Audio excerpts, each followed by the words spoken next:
Good day, everyone. We gladly welcome you to another session of the Teaching Communicative Grammar Seminar Workshop. I am Jaded Vincent A. Valdez, and I will be your Master of Ceremony for today.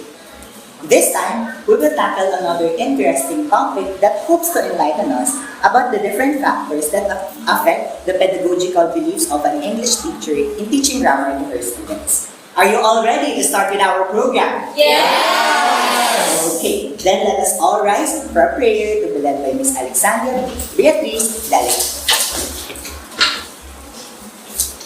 So let's all bow our heads and feel the presence of our Lord. Let's pray. Father, thank you so much for this day. Thank you for the life of everyone in this room. And we just want to ask for your wisdom and strength to come upon us, and may you be the center of this activity. We also pray that all of the participants here will learn a lot from our speakers, and that they will be able to apply what they have learned into practice. Thank you so much, Lord. In Jesus' name we pray. Amen. Okay, you may now be seated. Thank you, Ms. Daliga. We will have two speakers for the seminar workshop. They are both third-year students taking Bachelor in English Education at the Philippine Normal University. Ladies and gents and everyone in between, let us give a warm round of applause to Ms. Kyla Arojado and Ms. Maria Chofila Javier.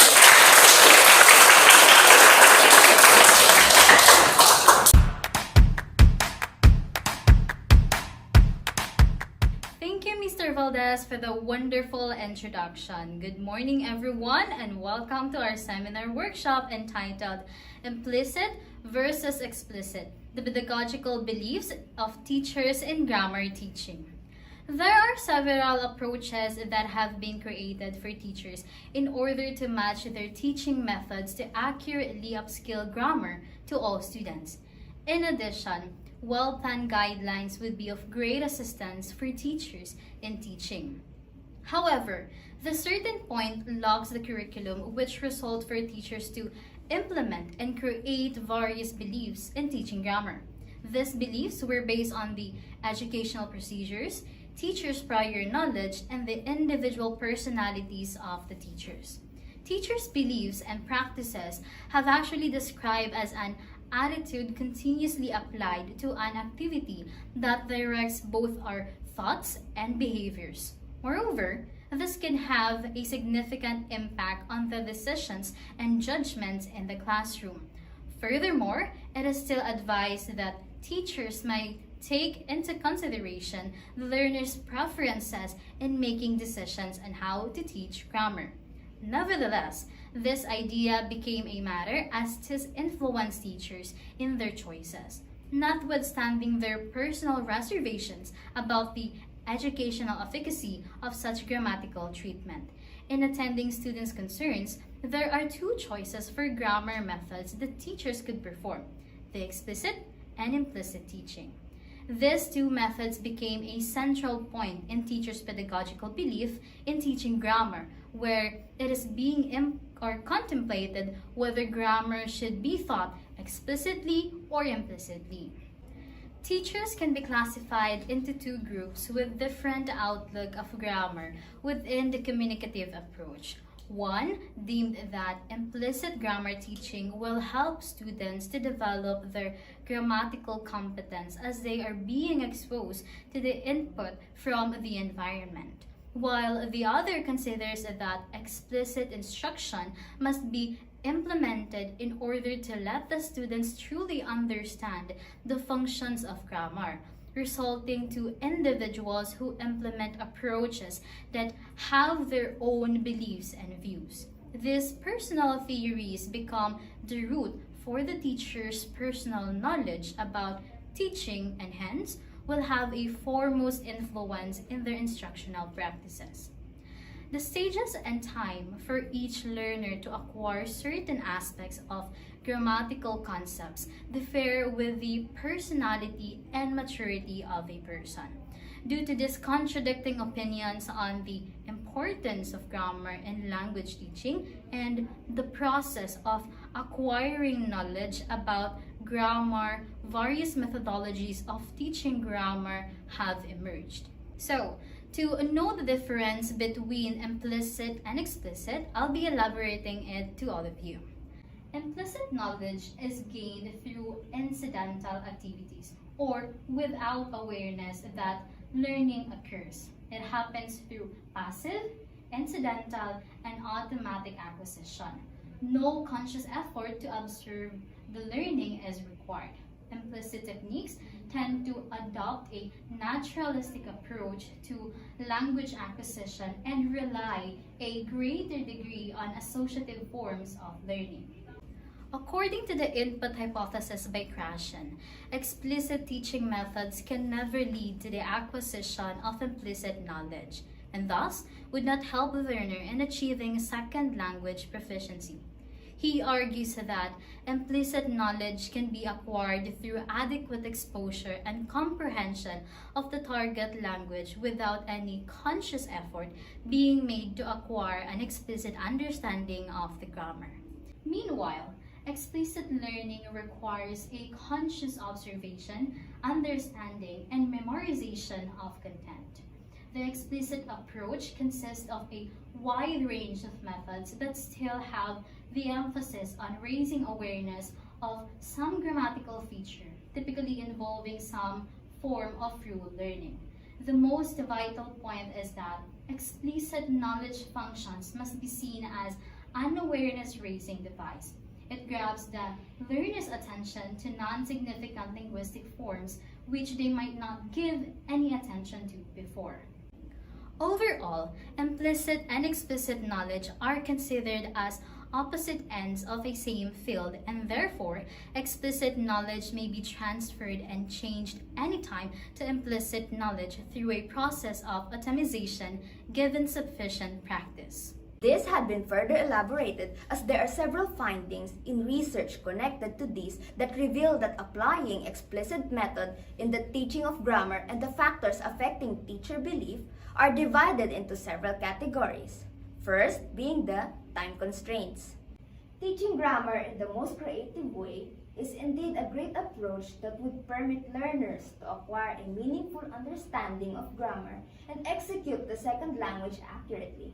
However, due to time constraints or a limited time given to most teachers, they tend to teach in an explicit way, where they place an emphasis on improving awareness of the grammatical features or rule learning to students.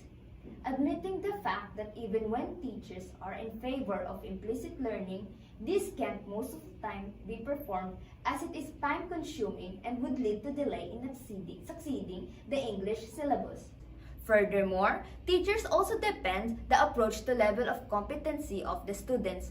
Both explicit and implicit approach can be implemented to students with high competency as they are capable of acknowledging both approaches in the allotted time, while students with intermediate competency need more time than the allotted and demands guidance from the teacher. Consequently, teachers are inclined to a deductive approach as this demands a lesser amount of time to perform. Second, the drilling method. The drilling method is a traditional way of teaching characterized by repeating what the model or the teacher is doing.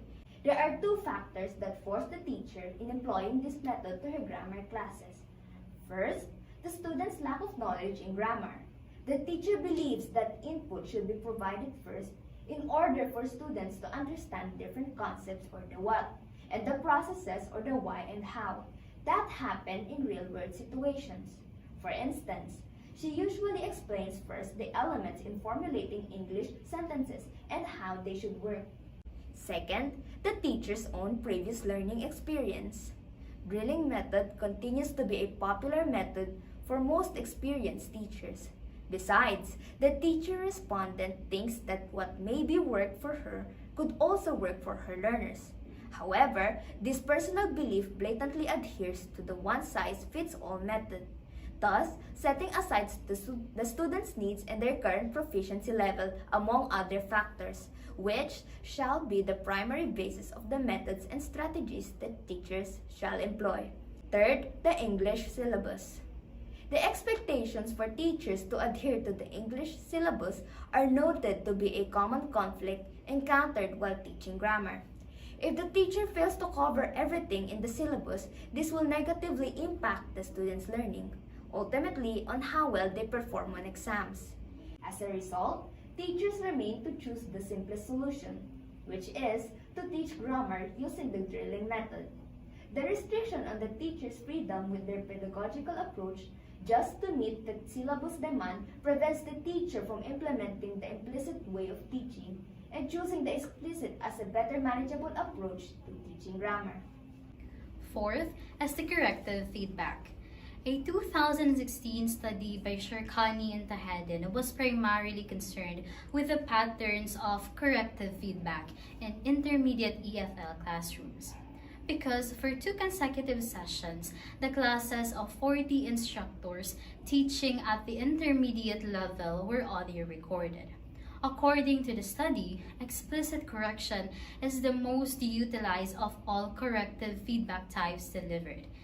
It can be observed that teachers frequently employ corrective feedback types that offer students accurate formulations of their errors. Moreover, several corrective feedback-related studies have discovered that explicit corrective feedback is more successful than implicit corrective feedback in classroom settings. In short, the study shows that teachers prefer explicit correction strategies over implicit ones. Fifth is the large class sizes. Despite the mixed effects of class sizes in the large classes, students may perceive a lower level of teacher interaction and satisfaction. It raises critical concerns as teacher interaction was found as the most influential driver of all subjective educational outcomes. Student involvement and teacher interaction may play a crucial role in student success and student satisfaction regardless of class sizes. Therefore, many studies indicated that students perceive lower levels of teacher interaction and satisfaction in large classes. In a classroom in general, and in a language classroom in particular, a small class size is believed to enhance educational quality. In a small class, it would be easier for the teacher to manage the activities, and the teacher can focus on each of the students for skill development, for she or he can deal with them one by one, unlike with a class size of large numbers, in which the teacher may handle the class in general. Now that we know the factors affecting teachers' pedagogical belief in teaching grammar, we now need to recognize its solution in order to obtain a quality grammar learning for all learners. There are multiple beliefs that can be contradicting at times, such as the belief in teaching only implicitly or explicitly. Griffiths stated that those who prefer implicit teaching have defended and emphasized through the years that explicit language teaching is not necessary because students can pick up language without conscious instruction. This has been debunked by further studies that found the L2 learning can indeed be helped by explicit instruction. In teaching grammar, it is essential that both explicit and implicit approaches are applied. While explicit knowledge can be transformed into implicit knowledge through added exposure outside of the campus, we believe that there should be a more concrete way to maximize the usage of both approaches. In order for that to happen, we believe that English syllabus itself should be conceptualized to cater to both approaches. In doing so, the teachers of the future generation can develop more progressive beliefs and classroom cultures that can help in assuring that students are learning grammar in the best way possible. So to summarize our lecture, let us take a recap of our discussion so far. According to Tran of 2009, teaching beliefs are very influential and have a great impact in what learners believe in grammar learning. These beliefs are shaped from the teacher's personal experiences in learning grammar, and they have been passed on from generation to generation. It is hard to unlearn what has already been embedded in yourself for years. This seminar focused on how teachers' pedagogical beliefs influence and shape the way grammar teaching has been for a very long time. This leads to the main problem stated, which is the conflict between using implicit and explicit approach for teaching, as well as stating which other issues or factors cause the main problem. It is important to remember that both implicit and explicit approaches should be practiced in the learning environment, as both of them have pros and cons that are all beneficial to not only learning the L2 or the secondary language, but also being proficient in it for the years to come. Once again, this is Ms. Javier together with Ms. Arojado, who discussed the seminar lecture entitled Implicit versus Explicit, the Pedagogical Beliefs of Teachers in Grammar Teaching. We hope you learned a lot today. Thank you.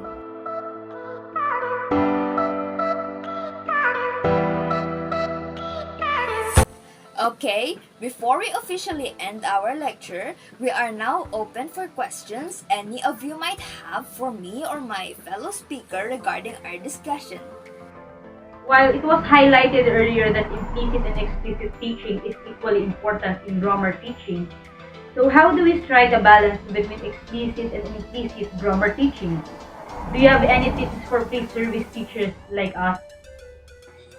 Thank you, Chelsea, for your interest in our seminar. And to answer your question, earlier we mentioned in our suggestion that in order to incorporate both of these approaches in the classroom, the balance between the implicit and explicit methods of teaching can exclusively be attainable through conceptualization of the English syllabus that accommodates both approaches. By doing so, the teacher can create an efficient classroom structure for teaching grammar. How do we exactly know what approach works best for teaching grammar? Thank you for that question. One good example to know the appropriate approach is from the activity portion of the workshop. The teacher should first assess the overall situation of the class and their types of learners. Then from that data, you can identify what approach works best to teach grammar. Is there any advice you can give to us pre-service teachers when it comes to dealing with unhelpful or ineffective pedagogical beliefs? Thank you, William. As mentioned in the discussion earlier, Tran indicated that the teaching profession's beliefs significantly influence the learner's perception of grammar learning. Furthermore, what has been ingrained in them over a long period of time is challenging to unlearn. Thus, it is being suggested earlier that while choosing how to teach grammar, teachers may take the preferences of the students into account. In addition, experiment with innovative approaches to find out what the learners are considering when they learn certain subjects. In relation to my first question, how do we make sure that our pedagogical beliefs in teaching are helpful in student learning? Teachers are empowered to decide how best to assess the students' learning. There are several approaches that have created for teachers in order to match their teaching methods so as to accurately upskill grammar to all students. In addition, well-planned guidelines would be of great assistance for educators in teaching. It means students will observe the activities of the teachers and other students in the classroom. This will help them understand why they do certain things and how it works. Reflective pedagogy is the best way for the students to self-learn and develop analytical skills. Teachers' belief impact their teaching behavior, learner development, guide their decision-making, and interactions with their learners. So that's it for the lecture. I would like to commend our guest speakers, Ms. Kyla and Ms. Chocula. That was truly an insightful and helpful discussion for our future language teachers. At this juncture, may I call on Ms. Herlina Taraya to lead the takeaway sharing, to be followed by Ms. Alexandria Beatriz Delica for the activity. Ms. Herlina Taraya, the floor is yours.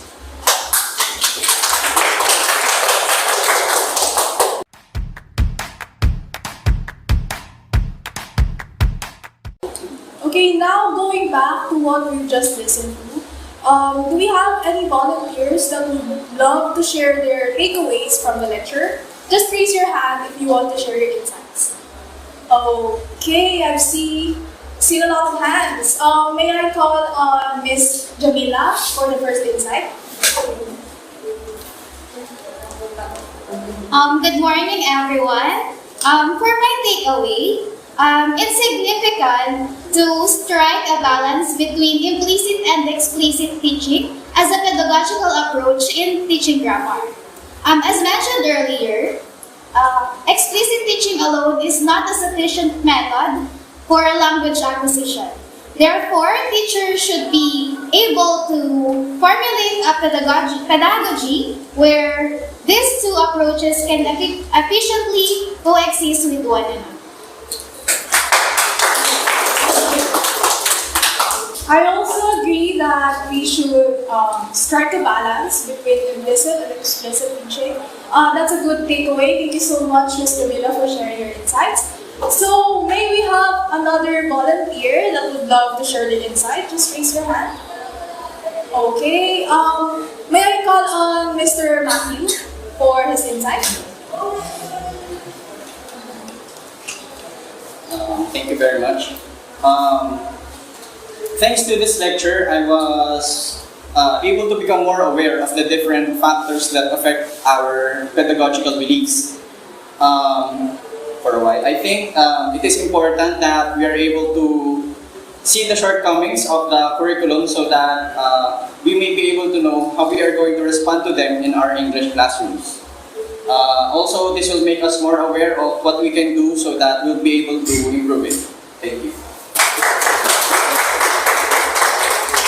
Thank you so much for sharing your insight. I also agree with what you said.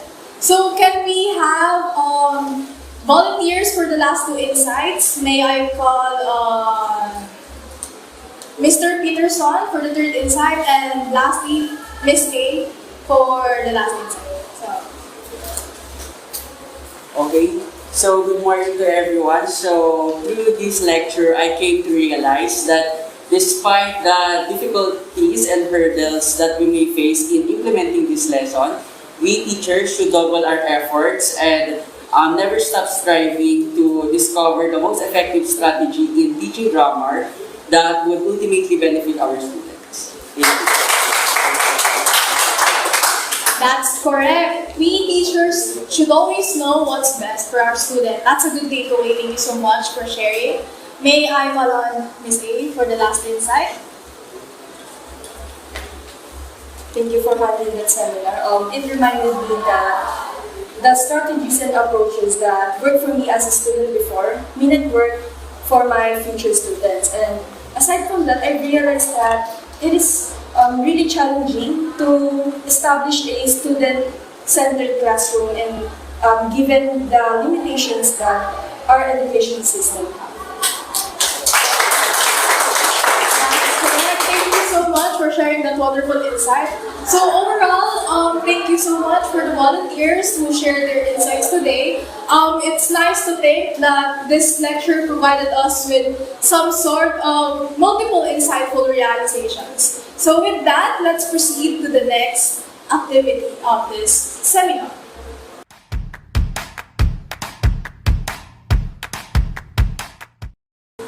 Again, thank you all so much for your active participation. After hearing all of your takeaways and all of your insights, I can see that every one of you is ready to proceed to the activity part of our seminar.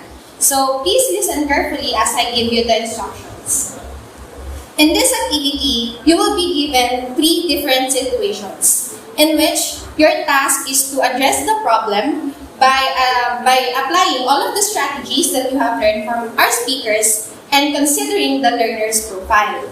So for this activity, you will work collaboratively in 3 groups. So this row, you will be the first group. The back row, you will be the second group, and this row will be the third group. Is everything clear? Yes. Okay. You will now designate the paper.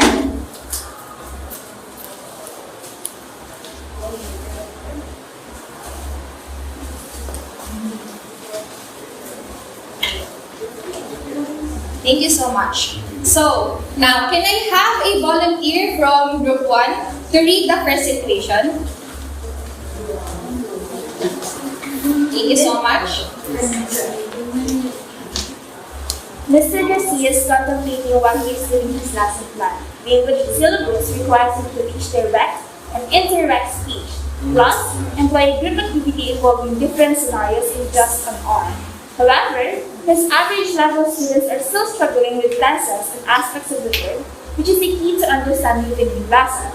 Therefore, he is thinking of leaning more towards instructional methods in order to provide input first to them.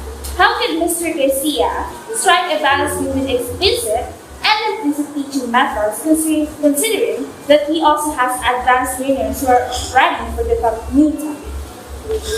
Thank you so much. Can I also have a volunteer from Group 2 to read the second situation? Thank you, Mr. Claudio. Mrs. Sabado believed that drilling methods were the most efficient approach to teaching grammar. She also learned the same way from her English teachers when she was a student. Upon applying the same teaching method, she noticed that the overall writing performance of grade 8 TULIP was lower than most of her classes. What alternative strategies could she possibly employ to elevate the class overall performance in light of their learning profiles? Thank you. Okay, for the last group, can I have a volunteer to read the last situation?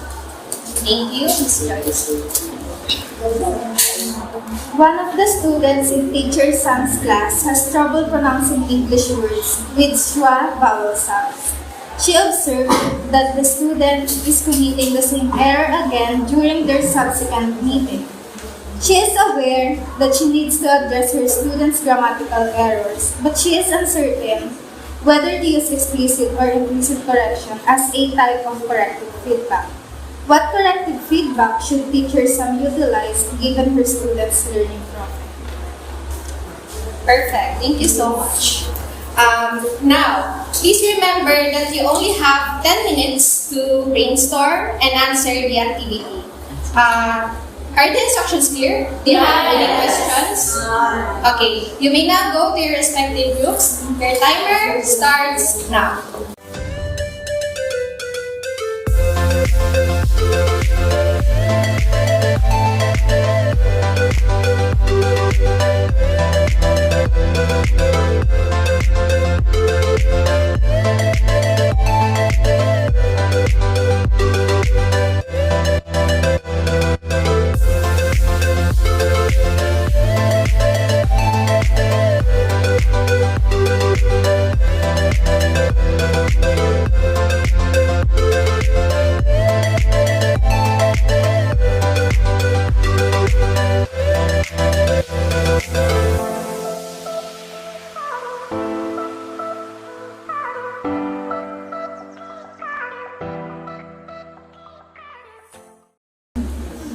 Okay, time is up. Let's now have our first group for their presentation.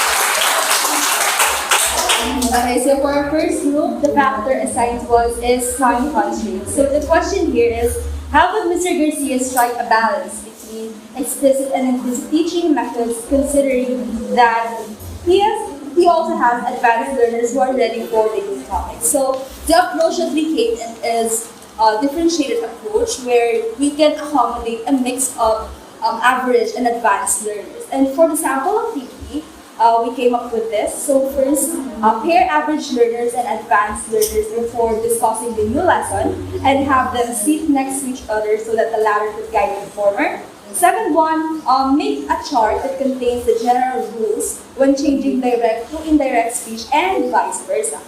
Third, discuss only the most commonly used verb changes in direct and indirect speech and vice versa through collective approach or rulings. And lastly, allow them to or bestow them enough time and have them present their work in the next meeting. That's all for me. Thank you.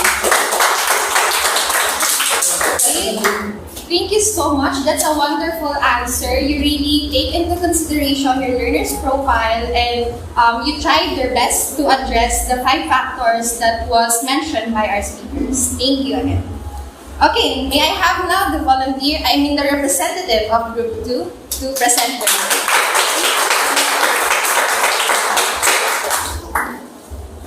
So for our group, with the situation of Mrs. Sabado, after noticing that the methods used when she was a student wasn't working with her current students, it is best to try and use the implicit grammar method, as Mrs. Sabado's learners mostly learns using visual method. It is most helpful to use sketch-like images to help them more accurately decode the language.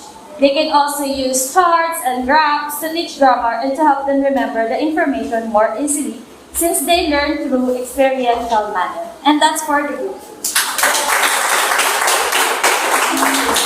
Thank you so much. I love how you exhaust your materials, and we know as pre-service teachers that it's hard to choose the proper material, learning materials for our students. So we must be careful in doing that. And yeah, for our last group, can I have the representative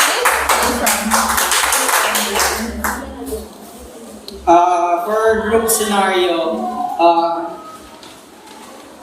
the teacher's student has trouble pronouncing the schwa vowel sound, and our learner's profile is they're auditory learners with a low GPA of 75 to 84. So we couldn't choose between direct, explicit, or implicit intervention in correcting their mistakes. So as a group, we decided to apply both of the concepts. Since they're auditory learners, it's best that they will learn when they hear the instructions or when we correct their mistakes. So the point is they're also low average learners, so they might get discouraged when we correct their mistakes over and over again while they're speaking. So for explicit instruction, we would like to interrupt them or correct them in verbal form once. And then if the mistake repeats over and over again, we would like to apply the implicit instruction over there